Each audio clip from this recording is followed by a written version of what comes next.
Dalam Islam, mimpi memiliki 3 jenis, mimpi dari Allah, mimpi dari syaitan, dan mimpi dari pikiran sendiri. Mimpi yang datang dari Allah biasanya memberikan kabar gembira, peringatan, atau petunjuk.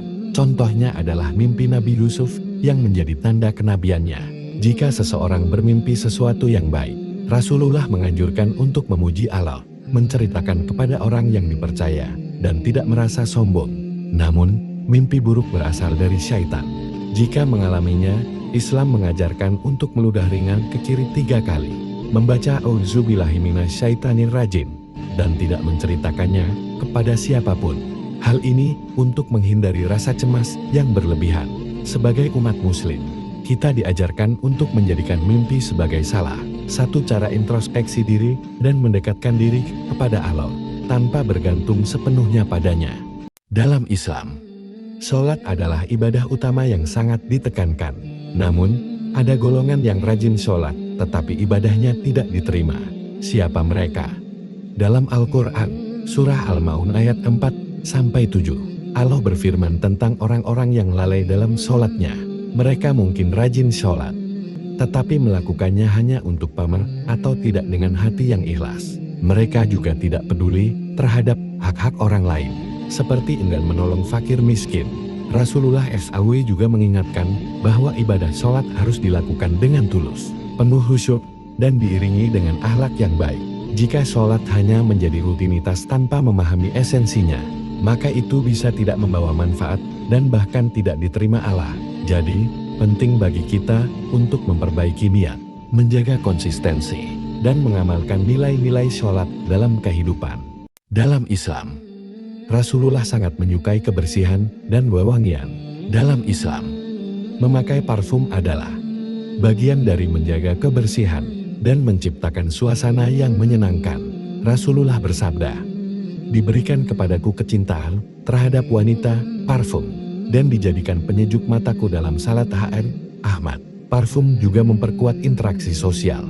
Rasulullah ingin umatnya menjaga keharuman tubuh, terutama saat beribadah atau bertemu sesama muslim, agar tidak mengganggu orang lain. Hal ini mencerminkan sifat beliau yang peduli dan penyayang. Selain itu, memakai parfum menjadi cara menunjukkan rasa syukur atas nikmat Allah, dengan menjaga penampilan yang baik dan menyenangkan. Dalam Islam, orang tua memiliki tanggung jawab besar dalam mendidik anak-anak mereka agar tetap berada di jalan yang diridhai Allah.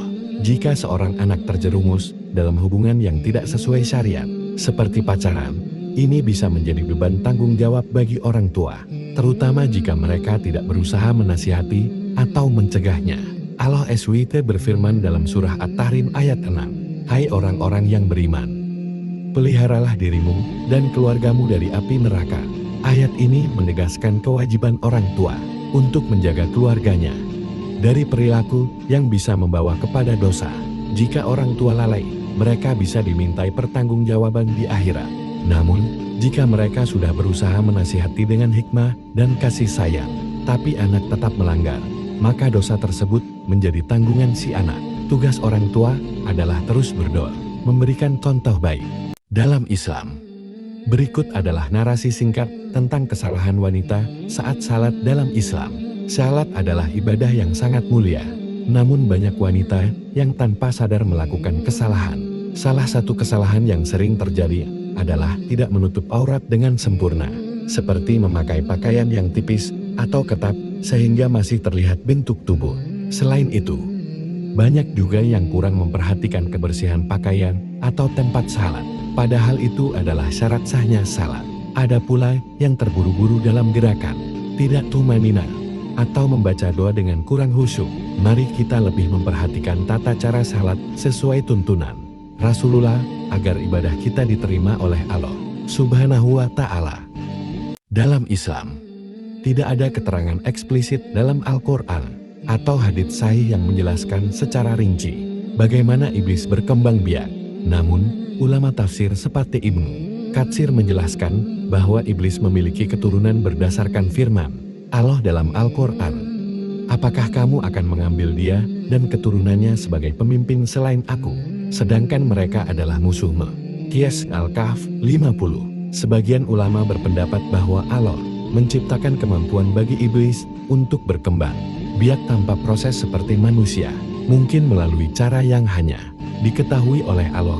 Narasi ini menunjukkan bahwa keturunan iblis merupakan bagian dari uji keimanan manusia karena mereka terus berupaya menyesatkan.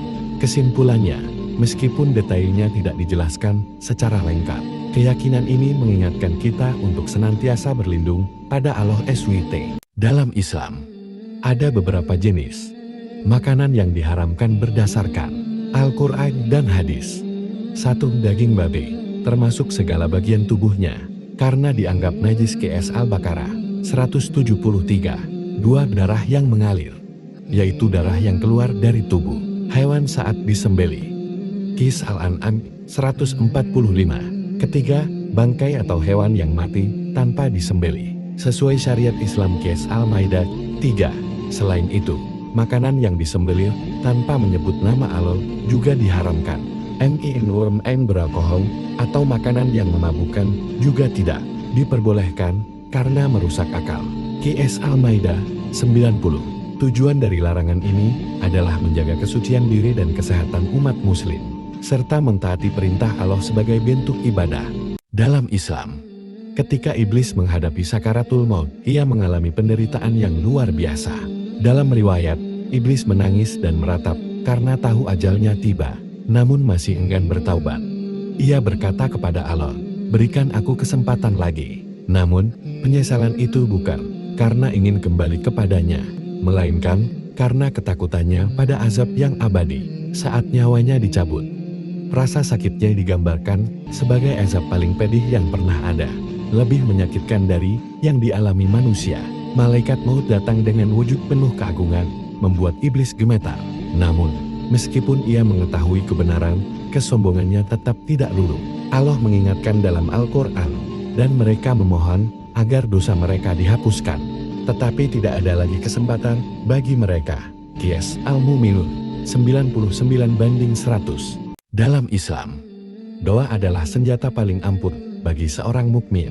Allah berjanji dalam Al-Quran, "Berdoalah kepadaku, niscaya akan aku kabulkan untukmu." Qis Ghafir 60. Bukti nyata doa kita dijabah bisa kita lihat dalam kisah Nabi Zakaria. Beliau berdoa bertahun-tahun untuk diberikan keturunan, meskipun istrinya mandul dan usianya sangat tua. Dengan penuh keyakinan, ia berdoa, "Ya Tuhanku, janganlah Engkau biarkan aku hidup seorang diri tanpa keturunan, padahal Engkaulah sebaik-baik yang mewarisi." Qis Al-Anbiya 89. Allah mengabulkan doanya, dan Nabi Zakaria dianugerahi seorang anak yang saleh, yaitu Nabi Yahya. Ini menunjukkan bahwa meskipun doa tidak segera terlihat hasilnya, Allah pasti mendengar. Dia mengabulkan doa dengan cara dan waktu yang terbaik bagi hambanya. Dalam Islam, warna api neraka bukan hanya merah, seperti yang sering dibayangkan. Dalam hadis, Rasulullah menggambarkan bahwa api neraka memiliki intensitas dan variasi warna yang luar biasa. Beliau bersabda, "Api kalian ini hanya satu bagian dari 70 bagian panasnya api neraka." HR, Bukhari dan Muslim. Api neraka dikatakan berkobar hingga menjadi hitam pekat karena panasnya. Warna ini meliputi merah, kuning, hingga hitam. Dalam tafsir, dijelaskan bahwa hitam menunjukkan tingkat kepanasan yang luar biasa, melampaui panas yang dapat kita bayangkan di dunia.